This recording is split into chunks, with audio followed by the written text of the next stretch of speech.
What's up, everybody, and welcome back to the Scripted Kingdom, where you tune the fuck in as I tune the fuck in, period. I'm your host, Pharaoh, and today, as you see by the title, we will be discussing a Minecraft movie. Yes! Get excited. Well, I don't know how you should feel, but we'll get into that. Let's get into it. If you don't know what a Minecraft movie is, I'm about to tell you. So, a mysterious portal pulls four misfits into the overworld, a bizarre cubic wonderland that thrives on imagination. To get back home, they'll have to master the terrain while embarking on a magical quest with an unexpected crafter named Steve. Okay, they made it sound real good on the motherfucking synopsis. I'm not going to lie. So, this movie is directed by Jared Hess. Jared Hess has also directed Napoleon Dynamite. Wow! You'd think this go in a different direction. He has also directed Nacho Libre, another hit. Wow. And those are the only two movies that I've seen that he's directed. But two of my childhood, maybe not phase, but two movies growing up as a child that were always around for me. They were always cute. I regarded them as good. So this being his movie is actually shocking. He also directed Masterminds. I think I have seen Masterminds. Maybe not. Maybe I've heard of it. But wow. So he has movies that he's directed that I've seen that have been decent. This wasn't one of them. Spoiler alert. Sorry. Let's just get into the review. So this has a 47% on Rotten Tomatoes. Trash. It's rotten, I believe. I don't know the percentage you got to be rotten, but that sounds rotten to me. And then it has a 6.1 out of 10 on IMDb. Ciao. And then I want to say on Letterboxd, it has like a 2.9, 2.8. Girl, let me look real quick. Hold on. It has a 2.9 on Letterboxd. I was right. So the reviews are not reviewing, but honestly, a little higher than you would think considering some of the critic reception specifically. I guess some of the fans don't hate it as much. Not everyone hates it. It's still in that middle range, honestly. So there's that for you. I don't know. I went into this movie really excited. I was actually genuinely excited for this movie. I was like, I think I'm going to love this movie. I think this is going to be tea. I think I'm going to vibe with it. It's going to be a hit. I'm going to tune in, all of that. No. And it was actually disappointing because I was going in hoping that I liked it. I was going in hoping for the best. I thought I liked the potential premise it could have went because there was so much they could have done with this. And not that they didn't do a lot, because they did do a lot. They did, but it just was not in the way that I was hoping for, and it just was not as cohesive as I was hoping for. It was just, oh my God. But in my theater, I went to see this in Dolby Cinema at AMC. Get into AMC, y'all. So with my A-list, okay, free. Well, not free, but subscription.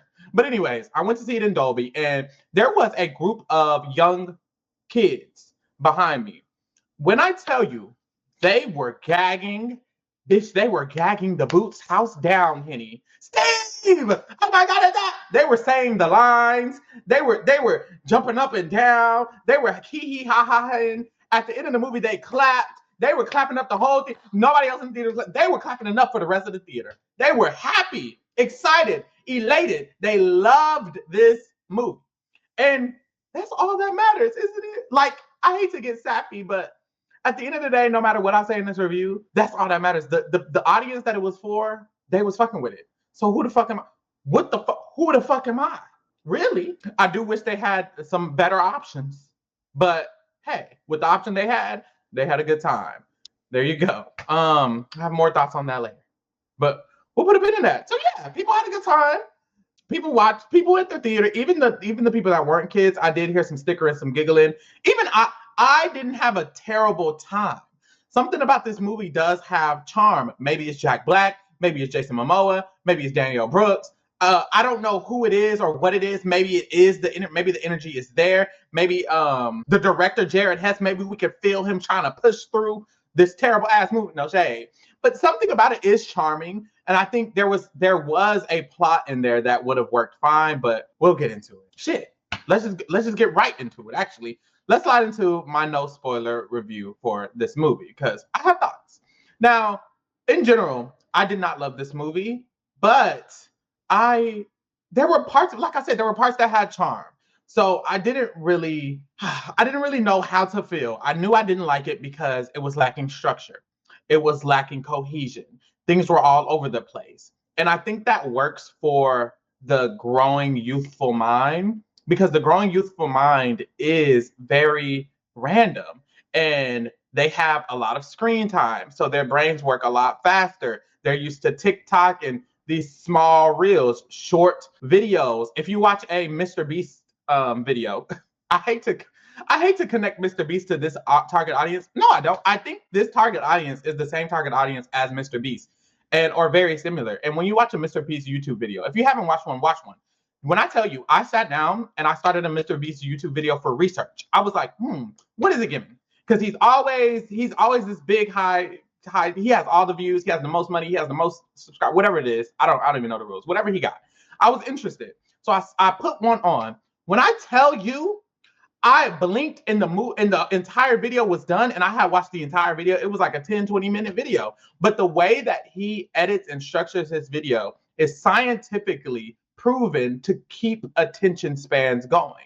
And this movie just screamed a Mr. Beast video because of the way that it was organized. It was like they would give you something and then they would give you something else and then they would give you something else and then they would go back to the original thing they were talking about and then they would go to the second thing and then they would introduce something else.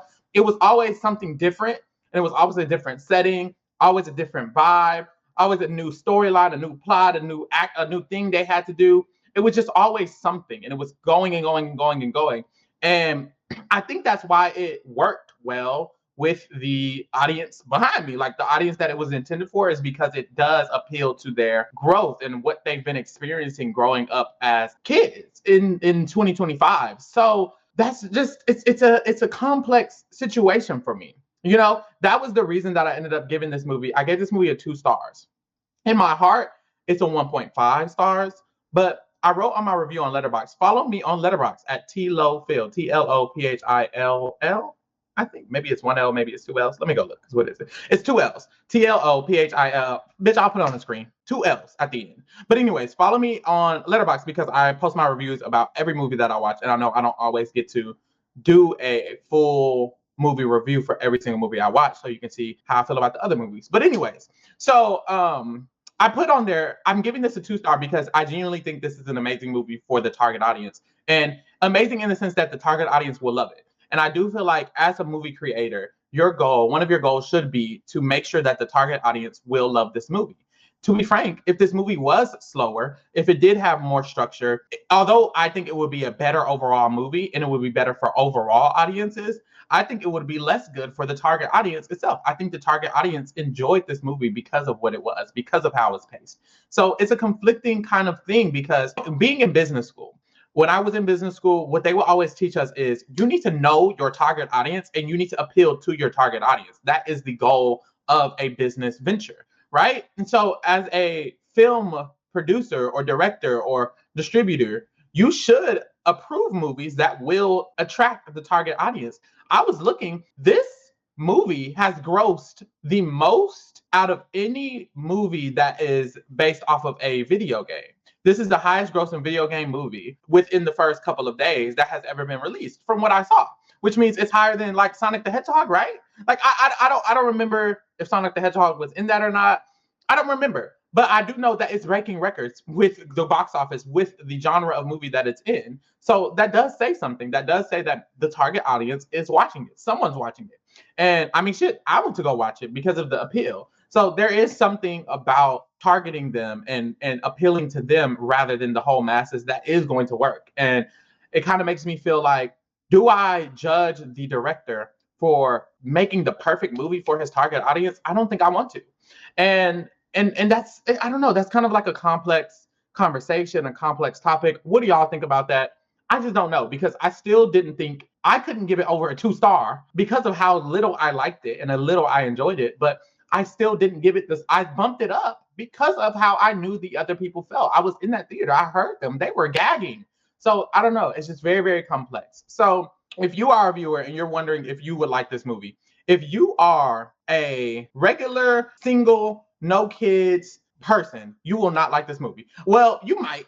You might like it if you are interested in something that's just going to kind of take you on a ride and you can just chill, and you're going to be taken on this ride with them. They're going to drag you along on this ride. It's a very fun ride. There's a lot of different things that happen during this movie. So if you kind of are into this randomness, or you're into a movie that does have a fun ride, or if you're a Minecraft fan, those things could appeal to you even as an adult who's not necessarily the target audience. If you're a gamer, if you're a Minecraft fan, all of that. Like, there's multiple things that could appeal to you if you're that kind of person. But if you're kind of maybe the general audience who isn't necessarily super into Minecraft, you have to be a Minecraft super fan, by the way. Not just a regular fan. You have to be a Minecraft super fan to be gagging over this. So if you're not a Minecraft super fan, or if you're not interested in a lot of different events happening that don't necessarily coincide the best, there's not necessarily a plot that is the best. Because that's the thing, the plot is there. And it is interesting if you dig deep. So I won't even say that, but it's just a lot of randomness. If you're okay with a lot of randomness bulking up above your plot line, then you will have a fine time with this. This isn't going to be a problem for you. Now, if you're not into that, then don't watch this movie. I think it's a very niche, specific audience that this will appeal to. The other people who should go to this movie is if you're a parent. If you are a parent, and I don't know about should go. I don't know about should go. But if you are a parent of a young adult, of a young teen, what is the age range? Like, what do you call that age range of people? Like young youth? Bitch, I don't know. If you're a parent to the youth and you're watching this, or if you are the youth, shit, I don't know. Hey, I'm cussing. You shouldn't be on here. But you could watch this movie because your child might enjoy it, or probably will enjoy it, even if you don't. But the question is, should you? Even though it works for the youth and the youth likes it, is this something that's healthy for the youth to, what is it called, consume? And that's kind of a bigger question we have to ask. Is it okay that this is what works for the youth? Should Jared Hess be exploiting the fact that this is what the youth likes? Or should he be making sure that he's making movies that do help increase the attention span, that don't just feed into this narrative that it's okay to consume media without thinking harder about anything, or having a deeper meaning, or having some sort of lesson? Because this movie did not really have a big lesson. How a lot of the child movies I watched growing up, there was a lesson to every single movie. Every single Pixar movie, and Pixar still does this, so shout out to them. Every single Pixar movie, bitch, there's a big old lesson you can learn. And as a kid, that's helpful. So it's almost like, is this the movie to take your kid to see when there are movies out there that do have lessons, or do have things that they can learn from, or do have a life experience that they can kind of gain through this movie, through this media, whereas this one didn't really have that. So, you could, and it probably will work, but should you take them to this movie? And I don't know. That's the question I have for you. I don't have kids. So there you go. Boom. That's that on that. Those are most of my thoughts without spoiling it. I will slide into the spoilers for this movie. Now, starting off with the pros, because there's not that many, but there's a couple. There's a handful. Like I said, I've been saying this whole episode, the movie works for kids. There's a lot of Minecraft references in the movie that the kids were able to relate to and understand. There's a lot of like Gen Z terminology that is used that the kids are able to relate to and understand. It's, like I said, very random, and I think that helps keep the kids' attention span. So it works for young kids, and that is a pro of this movie, so I'll give them that. I also mentioned this a little bit. When you actually get into the plot, the movie is fun, because what it is so there's a bunch of shit going on, but beneath all of that, really what it is, it's like an Indiana Jones movie. It's like they're stuck. Well, I guess Indiana Jones is always stuck, but it's an adventure movie, and he's trying to get a relic. So they're stuck in the Minecraft world, and for them to get out, they have to obtain this relic that's in this deep, dark place of the Minecraft world, right? So they have to go through all of these different areas and fight these different things and complete this task and go through this train track. Like, they have so much tasks that they have to do in order to get to this relic. And when they get the relic and they defeat the evil person in the Minecraft world, then they can get home. Perfect ABC story. That story alone, that story sounds good as fuck. Like, that reminds me of so many, like I said, Indiana Jones, a Goonies adventure. Like, that reminds me of the iconic adventures with the ragtag group of people and yada, yada, yada, yada, yada. It really could work, except I don't feel like they prioritized that part of the movie, which is the plot. They prioritized the relatable comments and the funny jokes that they'll giggle at and the Minecraft references that they'll like. And there's random stuff going on. So we're hopping back and forth from here to here to here to here to here to here to here. And yay, pay attention, pay attention. And they didn't really focus on the plot. They just had the plot in the background. The plot was background noise. It was a pillar to this big ass house that they had. So I think even though the plot was good underneath, it was underneath so much trash. You had to dig it out to find it. And that's what fucked it up, honestly. But we're on the pros. We'll get to the rest that fucked it up. And then the last pro I have is, girl, Jack Black is made for these kind of films.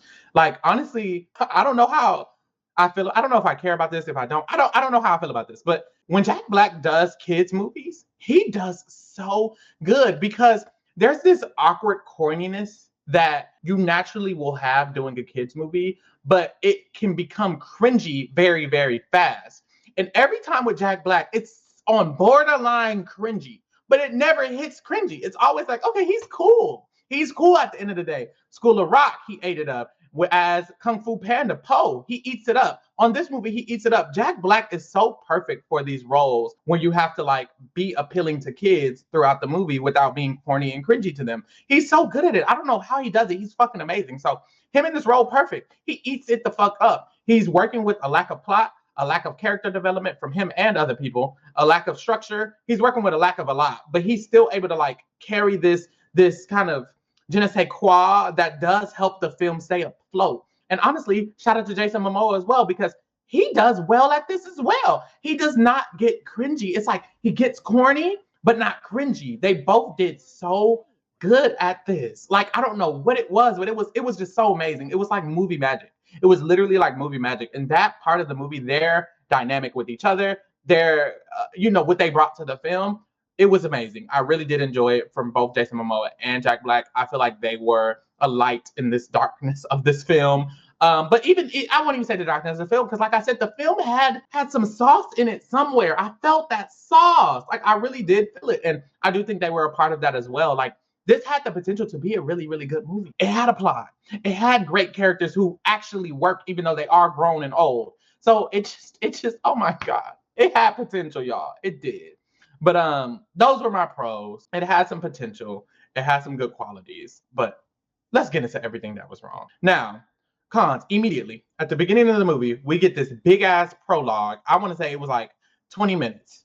20-minute prologue. Jack Black is narrating an entirely other movie. It was like, this was number 2. This was a Minecraft movie 2. And he was narrating a Minecraft movie 1 within the first 20 minutes. It was an entirely different story. He was like, yes, so when I was a boy, I had got this cube, and I followed the cube, and the cube led me into this world. And when I got in the world, I entered the world, and in the world, I became friends, and I found this adventure. And during this adventure, I ended up finding out that there was this evil queen, and she needed to take the cube from me, so she did, and she got to lock me up. And then I had this companion dog that we met along the way, and we had a whole event. It's like he had an entire adventure before this movie. In a way, we probably should have just saw the Jack Black movie. Because we'll get into another one of my potential cons, but I feel like we probably should have just saw Jack Black as a kid going into the Minecraft movie, and that would have been a easier plot, but they probably would have fluffed that up with a bunch of shit too. But we had heard about an entirely different movie before getting into this movie. That was crazy. I was like, what? And all of the information they provided, unnecessary. Like, genuinely, I don't know if it's because they knew the audience were kids or what, but they explained so much shit that was unnecessary. We would have figured it out throughout the movie as the movie went through. Kids might have short attention spans, but they're still not dumb. If anything, they're probably smarter than us as kids, because they grow up with getting so much information consistently through social media, through the apps. They are very smart. So I don't think it was necessary to explain all of this shit that could have unfolded throughout the movie. Because us knowing that Jack Black is Steve and that Jack Black was the originator of the cube, we don't need to know any of that. We don't need to know any of that. If we would have just started the movie off with Jason Momoa and the kid meeting and then going into there, and throughout the adventure, we found out that Jack Black was going to help us and he's Steve and da da da da da. Not only would that have been cleaner for the plot and given them more time, it also would have been more gaggy for the audience, because when Steve came on the screen, which was at the beginning of the movie, the audience was like, Steve, if you would have waited for the Jack Black reveal until after you introduced Jason Momoa and Henry and all of them, and they went into the thing, and then Steve popped up at the same moment he popped up when he saved their lives. If you would have waited and had him pop up then, they would have gagged. Steve! They would have gagged. And then even if you still wanted to explain it, he could have quickly explained, why do you have my relic? That's my relic. Didn't you get it from a dog? That was my dog. Like, he could have explained those things through conversation in the movie, through prose. What the fuck is it? Not prose. What the fuck is it called? When you do, what is dialogue? Through the dialogue in the movie, rather than through this fucking narration. I don't have a problem with the narration. I think narration works for this movie. But when you take out the whole beginning of the movie, you don't need the narration. Like, I don't think you need the beginning of the movie. Therefore, I don't think you need the narration. I think they could have just explained it through dialogue when he met the rest of the group. But we moved. They didn't do that. And I just felt like that was very weird. That was an immediate, and that started the movie off. I was immediately like, what the fuck is this? He's been explaining it for 30 fucking minutes. God damn it. Anyways, other than that, I've talked about this a lot. It's hopping around like motherfucking Hopper from Zootopia. It's hopping around like a kangaroo and a bunny had a baby. This movie was hopping the fuck around. Why is there a whole subplot of Jennifer Coolidge falling in love with a Minecraft man? Hold on. Do I enjoy it? Did I like the subplot? Yes. Do I think it was entertaining? Yes. Do I think it can work? Yes. But that on top of, we're flashing to the evil queen and her minions for no reason. We're flashing to here and there for no reason. We were in the human world at first, and Steve was in the Minecraft world at the beginning, and then we entered in the Minecraft world, but we're on this side with the evil queen instead of this side, and then we hop to Steve, and then Jennifer Coolidge. That's where you get thrown off. Jennifer Coolidge, because it wouldn't matter if it was just the normal adventure subplot with no of the extra shit, and then Jennifer Coolidge at home. That is not that big of a problem. I think it's a funny subplot that's happening throughout the movie that can work if there's not so much other shit going on. And once again, all of the other shit happening worked for the audience that was targeted. So take everything with a grain of salt. But I feel like it would have been a way more organized movie if they didn't have all this extra shit and they just kept it a simple adventure storyline with Jennifer Coolidge on the side. That would have been enough hopping. We don't need to hop 3 times. Just hop to her and hop back to the adventure. Please. But we move. Speaking of Jennifer Coolidge and her being random and also unnecessary, there's a lot of random and unnecessary characters. The sister, I get why the sister needed to be here. Henry's sister, I think her name was Natalie. I get why she needed to be a part of the movie because they did want to have Henry have some type of storyline. So it became, she said this rude comment to him. He's mad at her. At the end of the day, they get back friends or cool. First of all, super weak like growth arc for both of them. That was the weakest growth arc in my life. That was the entire growth arc.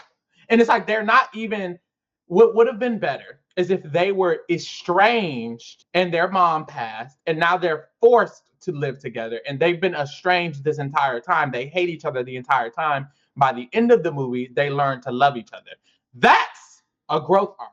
Having them be best friends, have one argument, and then be best friends is nothing. That was weak as fuck. So therefore, it made Natalie's character pointless. Her arc was pointless. Her arc with Henry, pointless. It was not big. It was not a growth arc. It was nothing. They could have kept it. So it made her irrelevant. And then she wasn't even there for the entire second half of the fucking adventure. She was barely there at the beginning of the adventure and then she was gone. That's just her. Danielle Brooks' character. Love Danielle Brooks. But why the fuck was she here? Her character was absolutely pointless. It was just another way to throw random lines in there to keep people's attention span. She was literally just there as an attention keeper, like to make sure like people's brains were still hopping around. People's light bulbs were still going off. She would just say random lines randomly here and there. And the issue with her character and Natalie is that with the corniness of the movie, like I said, Jack Black and Jason Momoa are pros at keeping it corny, not cringy. Danielle Brooks and whoever played Natalie, actually the girl who played Natalie she is actually the girl from Stranger Things, I believe. No, she's from Wednesday. She's Wednesday's happy-go-lucky roommate, I believe. So she's been around, but they are not pros at balancing the corniness of a kids movie and still making it not cringy. They didn't do horrific, but all of their lines sounded like they were talking to a toddler. Like Danielle Brooks would be like, I didn't know you could sing that good. No way. If I knew you could sing that good, I would have been your friend. And it's like, oh my God, you sound corny. And I love her down. She's an amazing actor, by the way. If you've only seen this movie and you haven't seen her in anything, she's in Orange is the New Black. She's in other things as well. But I know her from Orange is the New Black, the Netflix series. She's phenomenal.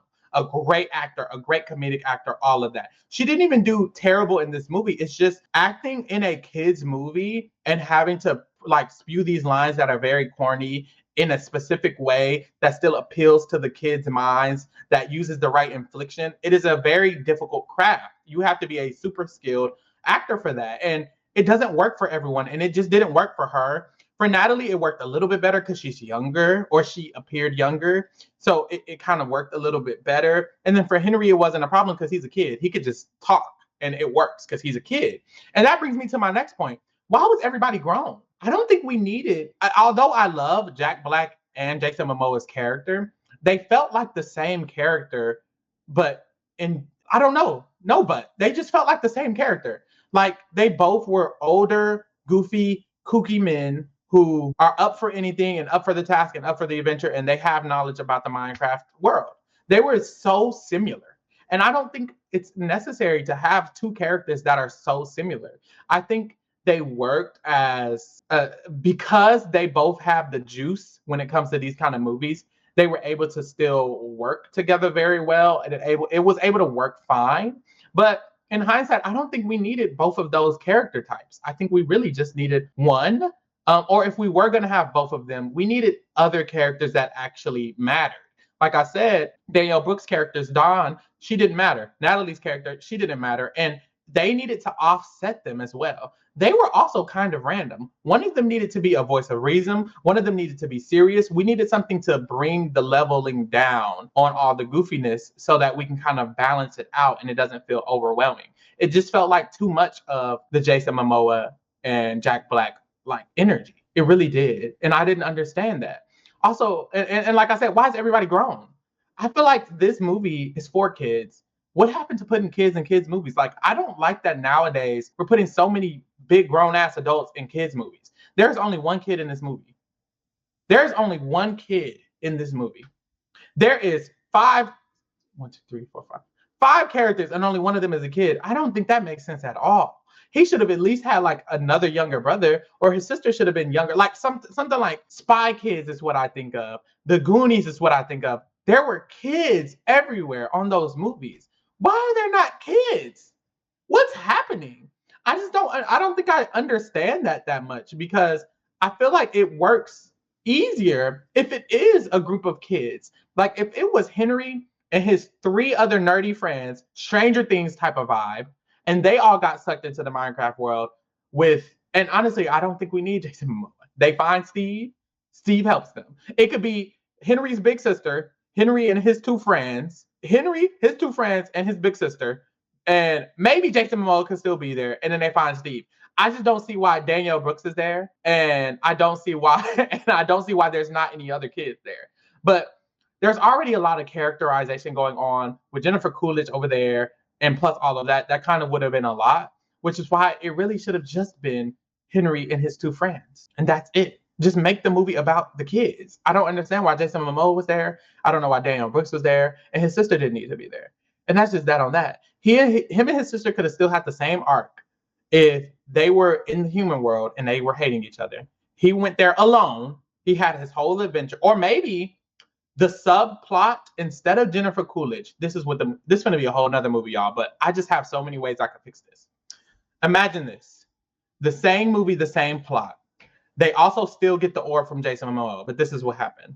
The kids get the orb from Jason Momoa. They open it up even though it's told them not to, and Henry and his two friends get sucked into the Minecraft world. While they're in the Minecraft world, finding Steve, fighting off the zombies, doing the adventure, Jason Momoa cannot get in the Minecraft world. He finds Henry's sister, who is probably a little bit older, to make this work better. And him and Henry's sister have this romantic subline. Instead of it being Jennifer Coolidge, Henry's sister and Jason Momoa, more closer in age. Jason Momoa could be younger. He could be like he could be a young adult, like 20s. His sister could be a young adult, like 20s. They find each other. They start having this romantic relationship as they're trying to get into the Minecraft world and get Henry. They end up in the Minecraft world. They're following Henry, trying to find them.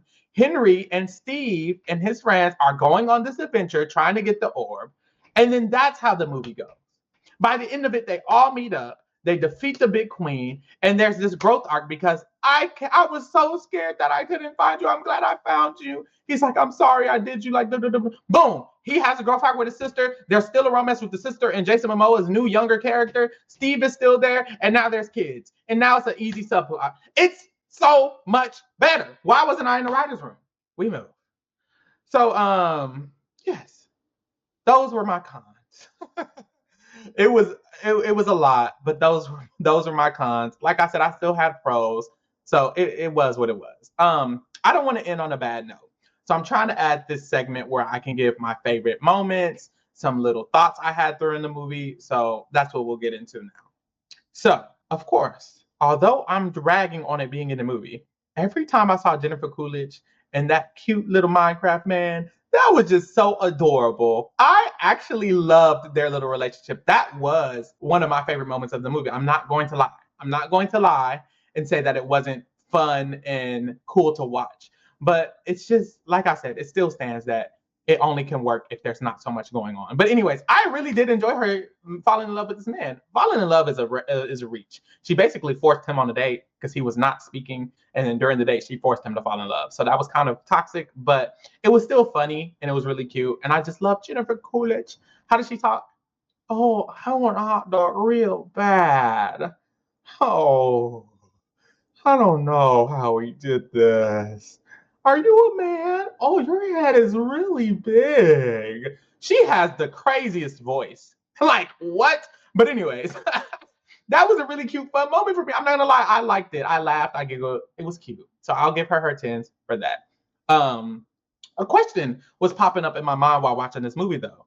I was like, what other video game would be cool to make into a movie, especially for like the audience that it's for? Immediately, Fortnite. And I know Fortnite can be problematic because it's like literal like killings. But I think but they're kind of not dying in Fortnite, which is why it's okay for kids to play it. Is because they make it into this more young people friendly kind of game where they're not dying, they're disappearing. They're vanishing, not dying.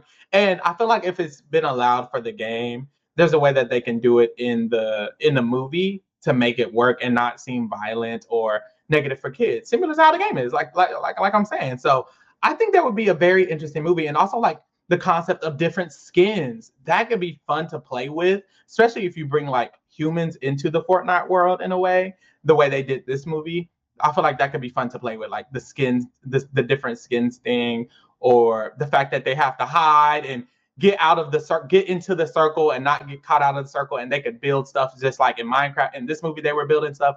I feel like there's so much stuff they can do with this to make it like a fun watch. But please make it a good plot. Please make it a consistent plot. But I just think Fortnite would be a fun, cute movie that they can do very similar to this. My last thought that I had about this movie, I am happy.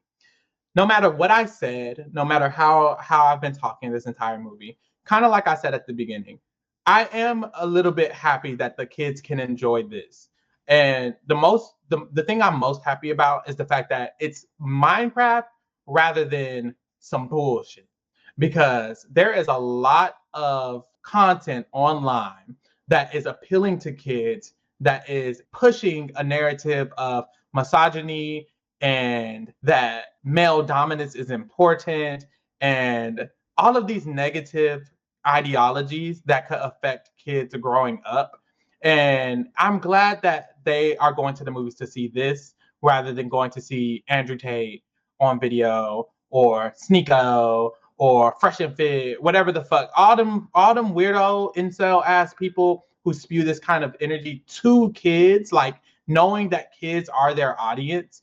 It's so toxic, and I would rather it be this than that. So that is what I'm grateful for about this movie. If you don't pay attention to what your kids are watching, just take a look once or twice and watch one of the videos your kids are watching, especially if one of those names are ringing a bell that I just mentioned, because there are a lot of YouTubers that appeal to kids. I don't know if it's on purpose or if it's on accident or what, but a lot of kids do get wrapped up in these new YouTuber raves. And not all of them are like Mr. Beast, where they're just doing these fun Beast games. A lot of them are just talking about different ideologies that they want your kids to uphold. And if you don't want your kids to uphold them, you need to be making sure your kids ain't watching that type of shit. So if y'all got kids, make sure y'all check them motherfucking iPads and the motherfucking YouTubes. I just saw a TikTok about a lady, and she was like, I saw my kid said one ignorant comment, and I had to take his tablet and I had to teach him a lesson about the stuff he was talking about. I was showing him different types of media that were more progressive. She said she sat down with him and watched a bunch of movies. And a lot of the movies were the movies that she watched growing up that taught life lessons, that taught you how to love a woman or how to be respectful to your parents or how to be respectful to other people. Or she would had them watch movies about LGBT people or about people of a different race, stuff like that, in order to encourage him to have media that is good for him. I know nowadays we don't all have the time to always sit down and watch stuff with our kids, but we need to make the time. Not that I have kids, but make the time. It's important, the media they're consuming, period. And like I said, this ain't the greatest, but this is better than that, period. Boom. Let me just get into my recommendations, y'all. I know that's right. Now, I have 3 categories. Now that I'm doing this more, I do want to kind of like update the categories a little bit, especially of like where I'm going to go with them, because it's just, I don't know, it's a learning progress. I have to keep going with it. But I still have the same ones. Give it to me again if you want the same movie. Give it to me in a different font if you want something similar but a little different. And give me something else if you don't like this at all, right? Now, for Give It To Me Again, I have never seen a movie like this, so I don't know what to recommend. But I know that Sonic the Hedgehog has gotten a lot of high praise and that it is on its 3rd movie, I think. So, and it's about a video game character and real life people, I think. So anyways, I know that it has a lot of similarities. I heard a lot of high praise. I haven't seen it, but if someone watched this and liked the Minecraft movie and hasn't seen Sonic, I would say to watch Sonic as well, because I've heard a lot of better things about Sonic than I have about the Minecraft movie. And like I said, I don't know any movies like this movie. So please, in the comments, if you have any recommendations for the Minecraft movies, things similar to it, put it in the motherfucking comments. Thank you. Now, give it to me in a different font. If you like this movie, but you wish it was more structured, a little more organized, a little better, I would say to watch Zathura.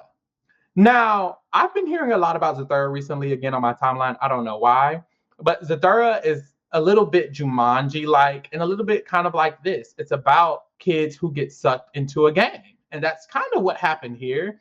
And they kind of have to go through these trials in order to get out of the game. So there are similarities with the plot, but Zathura is a lot more organized. I think it has a way better growth arc for the characters. I think it's a lot more smoother, a lot more organized. So if you haven't seen Zathura and you want something similar to this but better, I would suggest to watch Zathura. I loved it growing up. One of my favorite movies growing up. It was so tea. And Kristen Stewart is in it. Kristen Stewart is in it. Josh Hutcherson is in it. Girl, it has some icons. So get into Zathura. Now, give me something else. Usually with Give Me Something Else, I've been trying to stay in the realm, and I feel like I've been doing that a little bit too much. I feel like I'm too much in the realm of the movie we're talking about, where if you want something else, you don't want anything within the realm of the movie. And I think I'm going to feel a little more comfortable expanding out of that and kind of just giving something way out of left field or just a little bit further away from what this movie was. Kind of just like a personal recommendation in a way. Because I feel like I could use the Give Me Something Else category a little bit better in giving a wider range of a recommendation. You know what I'm saying? I do it sometimes, but not all the time. But I think I'm going to dedicate to that. So the one I want to recommend this time is Spider-Man Into the Spider-Verse and Spider-Man Across the Spider-Verse. I feel like this is a kids movie targeted towards the same target audience that has a way better plot structure, way better learning lessons for the viewers and for the characters. And honestly, it's just a way better movie. Of course, a lot of you probably have already seen both of these movies, but if you haven't, go ahead and watch these. I feel like these are something way better for the kids. If you are a kid, you shouldn't be here. But if you are, this is way better for you. It'll probably be better for you. It'll probably be a better movie. You'll probably like it more. It's just way better. So I would definitely suggest this. And for the adults, honestly, it's a great movie. It's just a great movie in general. So if you're an adult and you watch this and you fucking hated it, there are still movies that are for kids that are still good, like Into the Spider-Verse and Across the Spider-Verse. But also, if you've already seen these two, there is a third movie coming out called, what is it called? Damn, I don't know what the third movie's coming out. But there's a third movie of the Spider-Verse series coming out very, very soon. So get into that. So those are my recommendations. Like I said, if you guys have any, make sure you comment them below or whatever. And I have a lot of stuff coming up. Every Monday, I will be posting a review to a movie that I watched the week before. And every weekend, I will be posting reaction videos for shows that are coming up and movies that are coming up. I have officially started my Mission Impossible series where I will be going back and reacting to every single Mission Impossible movie. So definitely get into that series. It's been fun so far. Check that out. And then I'm also going to be doing a lot of reactions to a lot of upcoming shows, Black Mirror, The Last of Us. So stick around. Make sure you subscribe. Make sure you like, share, follow, all of that. And thank you for tuning in. I'm out. Bye.